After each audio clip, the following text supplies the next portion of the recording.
Pessoal, boa tarde. Vamos começar, né? Esse bate-papo mensal aqui que a gente sempre tem.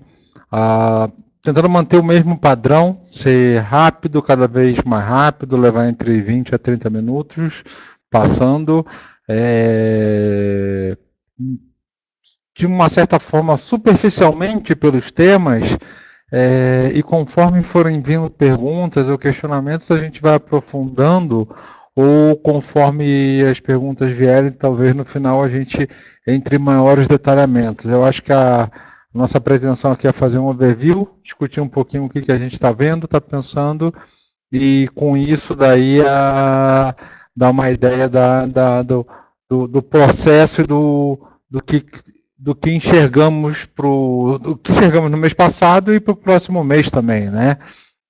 Ah, de uma forma geral, eu acho que panorama, consideração, cenário macro, ah, temos que olhar mais para o Brasil, para o nosso mercado, do que para lá para fora. Acho que quem acompanha macro tem as questões de China e Estados Unidos que estão relevantes, a gente considera aqui no item 1.1 da carta, mas basicamente a gente tem um grande tema que eu acho que isso daí destrava ou não o Brasil, que é essa reforma da Previdência que está em pauta e que ela é aguardada. Ela destrava desde o ponto de vista do investidor externo. A gente fez um roadshow agora lá fora, a gente estava em Londres batendo um papo com a turma que faz mercado emergente e Brasil também.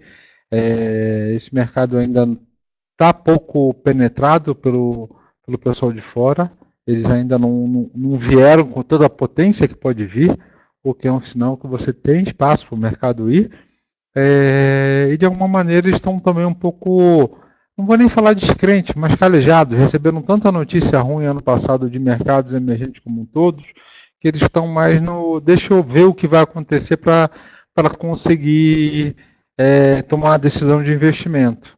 Então, só esse dinheiro do investidor estrangeiro já entrando no mercado brasileiro já muda bastante o nosso cenário, como eu acho que tem uma coisa que é o mercado produtivo. Na hora que o empresário brasileiro, o presidente da empresa, o CFO, verem que o Brasil teve uma mudança estrutural e isso vai ser simbolizado pela reforma da Previdência, né? O que ele está fazendo hoje em dia, que é basicamente uma gestão de ativo, a manutenção do dia a dia, ele vai tomar uma decisão de investimentos represados, que estão represados, e aí você vai ter um avanço da economia real que vai ser muito forte.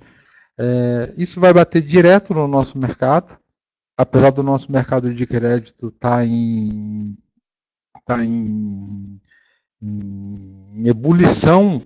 Ele está numa ebulição que ele basicamente, o que eu estou vendo, a gente ainda não fez uma estatística formal, mas nossa percepção é que são as empresas fazendo gestão de ativo e passivo, melhorando o custo da captação, fazendo alongamento, fazendo reperfilamento da dívida, usando um pouquinho de dinheiro para fazer o investimento do dia a dia, vamos dizer que até o investimento de manutenção, basicamente, ou uma outra coisa pontual, mas aquilo represado, forte que você tem no Brasil, vamos remodelar a nossa planta, vamos tomar risco de repente trazer um produto novo que requer um capex de bilhões de reais, isso não estamos vendo ainda não.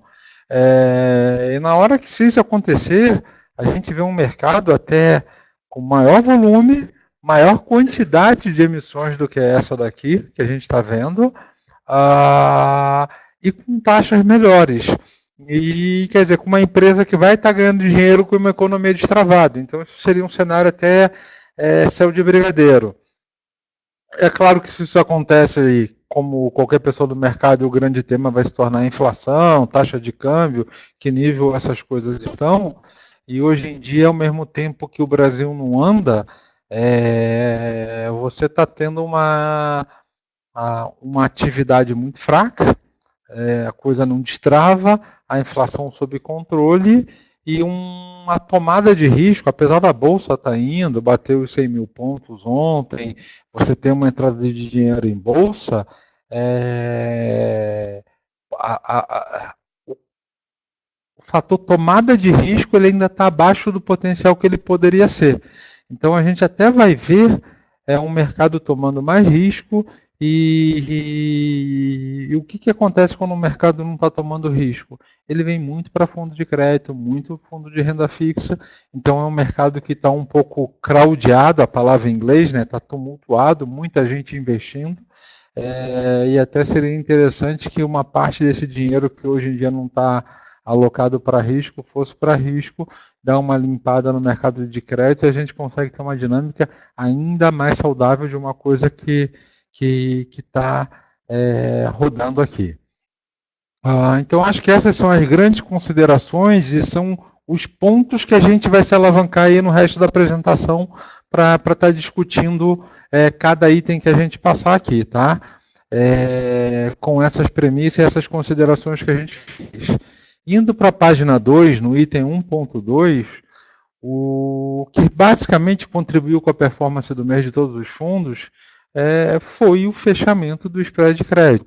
De novo, a gente está tendo bastante emissão, cada emissão que sai nova que a gente entra, e um pouquinho ainda das antigas, elas vão tendo um fechamento, elas saem com um prêmiozinho, você coloca na carteira do fundo, tem uma demanda muito grande de ativos no secundário, isso permite, por fatores técnicos, que tenha mais demanda na compra do que na venda, você tem um fechamento do spread de crédito, isso vem via ganho de capital. Então, esse ganho de capital vem em diversos tipos de conduítes, sejam elas debêntures em CDIs, as debêntures redeadas, que é uma estratégia que a gente faz bastante, né? E também veio bastante na carteira de letras financeiras subordinadas. Aqui a gente trocou o programa que, uma parte, né? A gente trocou o programa que faz, então ele é um pouquinho mais tremido e o rachorado ele não sai tão bem, eu quase que apago a palavra, ele não sobrepõe. Então vamos mudar isso aqui um pouquinho, vamos tentar usar isso de uma forma diferente e eu vou melhorando. Eu prometo que vou aprender a usar esse programa um pouquinho melhor, tá?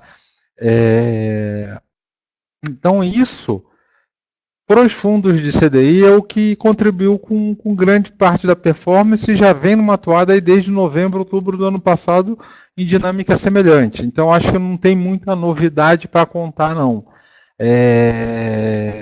Na carteira de títulos redeados, a mesma coisa, você está tendo um fechamentozinho do spread de crédito, então as pessoas ainda veem que tem espaço no ativo, principalmente no ativo isento, né? Que é um ativo que tem aquela isenção do imposto de renda da Lei 12.431, e quando esse ativo está com um spreadzinho de crédito, você tem uma demanda grande, a gente tem essa carteira no alto, basicamente, no próprio debêntures incentivadas que a gente administra bastante, e ela tem conseguido gerar um ganho. Para o fundo de debênture incentivada, eu vou deixar um pouquinho lá para quando a gente passar por ele, eu acho que essa é a principal dinâmica que a gente tem que observar. No último parágrafo aqui é um comentário que a gente faz para todos os outros fundos, a gente ainda está bem cauteloso, a gente prefere estar com os fundos fechados, a gente entende que tem um prêmio nessas emissões, mas é um prêmio pequeno, é um prêmio para dinâmica de mercado, não é um prêmio estrutural que a gente gosta, que sente que está na maior zona de conforto. Tem muita demanda por ativo de crédito, está entrando muito dinheiro no mercado e as empresas têm trabalhado isso para reperfilar. Então, a gente prefere, nesse momento que o mercado está bastante agitado, ter os fundos fechados e dar um excesso de retorno dentro do fundo, a deixar o fundo aberto e ir diluindo o cotista que está lá dentro. Lawrence, não entendi o que você quer dizer. Eu vou pegar um exemplo contra um concorrente que a gente observa e acompanha no passado. O objetivo do Altro é dar 110, 115 do CDI. Foi isso que a gente vendeu e é isso que a gente busca. Como a gente está tendo um mercado que está buscando, que está hot, vamos usar a palavra em inglês, está quente, o fundo ano passado deu 120 do CDI por uma dinâmica de fechamento, de spread de crédito, de ganho de capital, um pouco maior do que a gente esperava, fator técnico. Enquanto a gente observou esse concorrente, o que aconteceu? O objetivo dele era 110, ele deu 113 do CDI. É um cara muito bom. O que a gente percebeu? Ele poderia ter dado mais.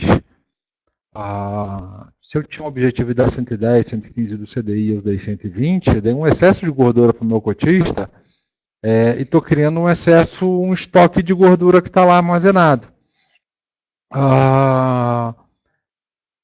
Esse concorrente fez um estoque um pouco menor. Por quê? Porque ele abriu o fundo no meio do caminho e ele permitiu a entrada de novos cotistas. A partir do momento que ele permite a entrada de novos cotistas, ele diminui aquele ganho potencial também de quem está lá dentro. Não existe verdade nisso.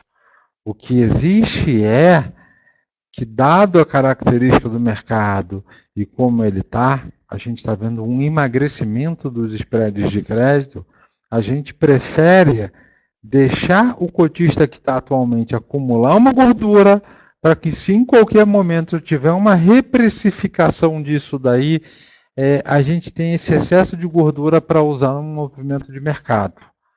Então, quem está mais gordinho pode perder um pouquinho dessa gordura que não vai afetar o objetivo de retorno. Então, é a maneira que a gente tem buscado trabalhar. A gente entende que isso para o Altro tem que ser dessa maneira. O fundo de previdência a gente acabou de fechar esse mês e é uma maneira que a gente está trabalhando, encontrando, e conforme os mandatos que a gente for percebendo que estão chegando nesse limite, a gente vai trabalhar com esse excesso de gordura para qualquer reprecificação a gente ter espaço para navegar e até espaço para poder ficar fora de ofertas. Ficar fora de ofertas, Longos? É isso. Nesse mês aqui, entre janeiro e fevereiro, entre ofertas que estavam ocorrendo, que foram anunciadas, a gente mapeou 27. A gente acabou participando de 9 ofertas e declinamos 8. Dessas 8, eu não estou de cabeça aqui, pelo menos 6 foram de preço. A empresa tinha um bom crédito, o prazo era adequado, mas a precificação que ela estava vindo ao mercado não dava. Ou nós não quisemos fazer proposta, ou nós fizemos uma proposta lá em cima do spread de crédito e a oferta saiu muito abaixo e a gente foi cortado. Então a gente, como está com uma carteira encaixada, tem trabalhado com excesso de gordura no passado, já transferido para a cota, e outro que está guardado, represado dentro do fundo, a gente tem feito esse gerenciamento de passivo, não só de ativo, mas de passivo, para ter timing e de ficar um pouco fora das ofertas. Espera o mercado absorver os ativos que ele precisa, que ele quer dos outros fundos, e quando essa queda de braço de oferta e demanda ficar um pouco mais equilibrada, a gente volta a atuar com um pouco mais de vamos dizer, de contundência, né? Então é um pouco da forma que a gente tem trabalhado e visto. Do ponto de vista de crédito, diferente do que aconteceu em 2014 e 2015, que a gente estava no pico de ciclo, o Brasil vinha num crescimento muito forte, a gente teve uma desaceleração muito grande, e aí houve problemas de empresas, a gente não enxerga uma coisa, e existindo defaults, a gente não enxerga nada parecido com o que aconteceu lá. O que eu enxergo por exemplo, empresas que estão vindo a 108 do CDI, que de repente poderiam estar vindo a 115 e que seria um preço normal. Mas a demanda está tão grande que, se houver uma reprecificação nem para 115, 113, 112, a gente tem mais do que gordura suficiente para isso nem aparecer na cota do fundo. É a maneira que a gente tem encarado, tem trabalhado um pouco o nosso passivo, tá? E deve ser um pouco da forma que a gente vai tocar o ano de 2019. Dito isso, a gente passa agora, já começa no resultado dos fundos. Vamos passar o LUT, o Altro, o debêntures incentivados, principalmente. E os outros são meio que uma sequência do que a gente já comentou nesses três primeiros fundos. Um recado que é importante, se vocês quiserem fazer pergunta no meio por escrito, a gente vai lendo e vai respondendo, vai encaixando aí conforme no momento mais apropriado, tá? Caso alguém tenha alguma dúvida. Para o LUT, e eu vou aumentar aqui um pouquinho, dar um zoom para facilitar a visualização. Deixa eu ver aqui se até foi um pouquinho. Deixa eu mexer aqui, gente.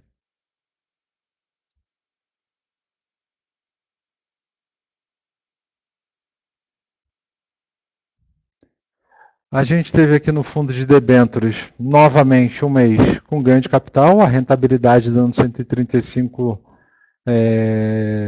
do CDI na carteira, e aí, com resultado acima do carrego do que é a carteira, basicamente a gente vê isso, um ganho de capital que é quase o dobro aqui, né, do que se foi o carrego do fundo, ou seja, você teve fechamento do spread de créditos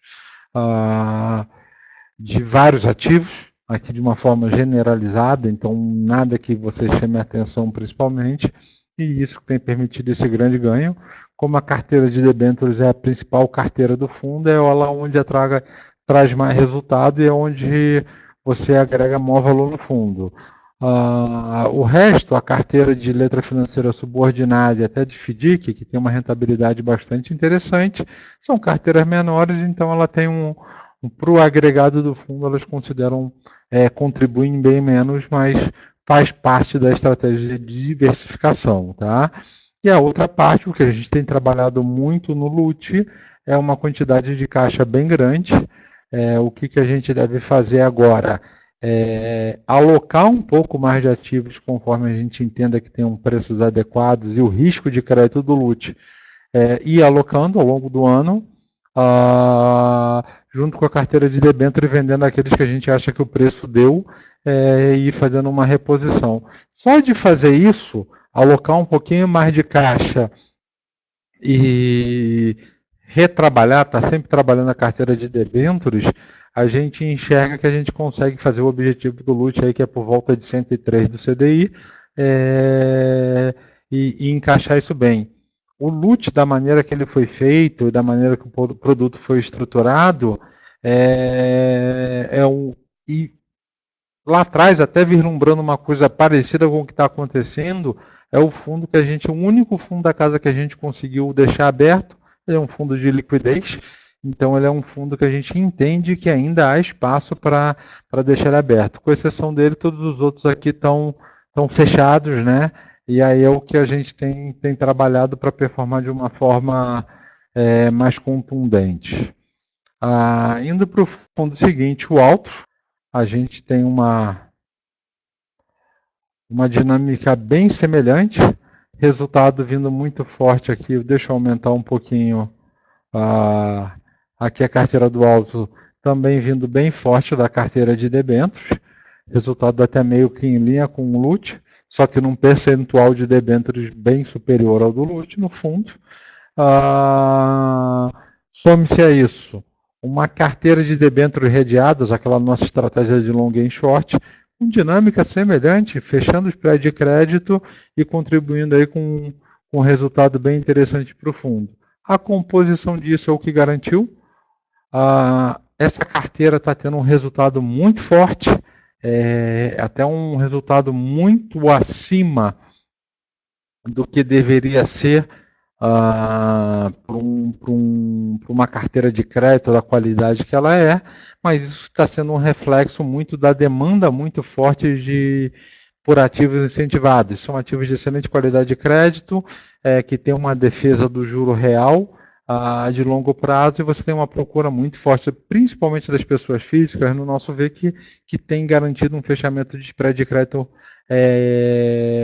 um pouco mais do que o técnico. O que é isso? A pessoa física sendo um pouco mais tolerante a ter um spread de crédito menor do que os gestores têm na gestão do fundo de investimento. Então, esse é um pouco o resultado aqui do fundo e o perfil dele. Para o nosso fundo de debêntures incentivadas, o que a gente teve foi um um fechamento da curva de juro real, aqui até pegando, né? A curva de juro real teve um comportamento misto, alguns pontos dela fechando, outros abrindo. Então você teve uma dinâmica do juro real, basicamente do benchmark uma B5, muito em linha com o CDI. Então por estar atrelado ao benchmark, ele não tirou resultado esse mês, mas também não deu nada muito superior no CDI, o que contribuiu basicamente com o resultado do fundo foi o fechamento do spread de crédito, aqui dinâmica muito semelhante do que aconteceu no Altro, e um pouquinho do posicionamento relativo. Esse é um fundo que tem demanda de ativos, é um fundo pequeno, a gente tem gerenciando ele para manter um pouco nessa toada, tem dado um resultado bem interessante e a gente não vê nada de anormal, é um mercado que vai continuar forte ao longo de 2019 e a gente vai estar só girando essa carteira aqui de ativos para agregando spread de crédito e conseguir um alvo interessante ao longo do ano nesse fundo, tá? Para os demais fundos, e aí uma sequência aqui do que a gente já falou. O fundo, o previdenciário, numa dinâmica bem semelhante, análogo ao Altro, você tem uma carteira de debêntures aqui contribuindo com grande parcela do resultado, uma carteira de LF subordinada que é um pouquinho maior que o Altro, aqui também contribuindo com um alfa interessante, e uma carteira de debêntures redeadas também fazendo esse complemento. É um fundo que captou bastante no último tempo, a gente fechou, então ele tem uma parcela de caixa bem grande, a gente tem trabalhado para alocar, mas mesmo assim a gente tem conseguido, não só no mês e no ano, conseguir superar o objetivo do fundo aqui, que tem um objetivo dele em torno de 101, 102 de CDI, e ele tem dado um resultado bem acima até do pretendido, tá? E para terminar, chegando no último fundo, o Valore, dinâmica exatamente igual aos demais fundos, resultado vindo da carteira de debêntures, fechamento de spread de crédito, das letras financeiras subordinadas também, fechamento do spread de crédito e a carteira de debêntures redeadas. Eu acho que comentando o Altro, eu acabo falando do previdenciário e do Valore. Para o mês, a gente está com uma dinâmica semelhante, a gente tem participado ativamente do book build, deixando aqui muita oferta passar, muito não pela qualidade de crédito, mas por causa de preço, tendo calma, trabalhando, como a carteira está relativamente bem montada e a gente tem com uma gordura de resultado que tem ultrapassado o benchmark que a gente tem se proposto a entregar. Então a gente consegue fazer isso com calma, sem pressa, sem fome de crescimento e com isso deixar os nossos cotistas com um estoque de rentabilidade que vai em linha com o que eles esperam no momento que contratam um gestor e que está cuidando do dinheiro deles. É essa a nossa preocupação.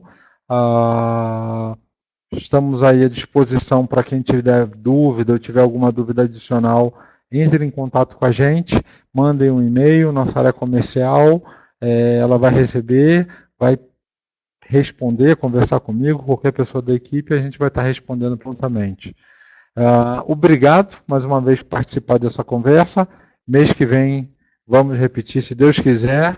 E boa semana para vocês. E vamos correr atrás, porque o ano ainda tem muita coisa para a gente batalhar e conseguir prosperar, né? Um abraço a todos, boa semana, tchau, tchau.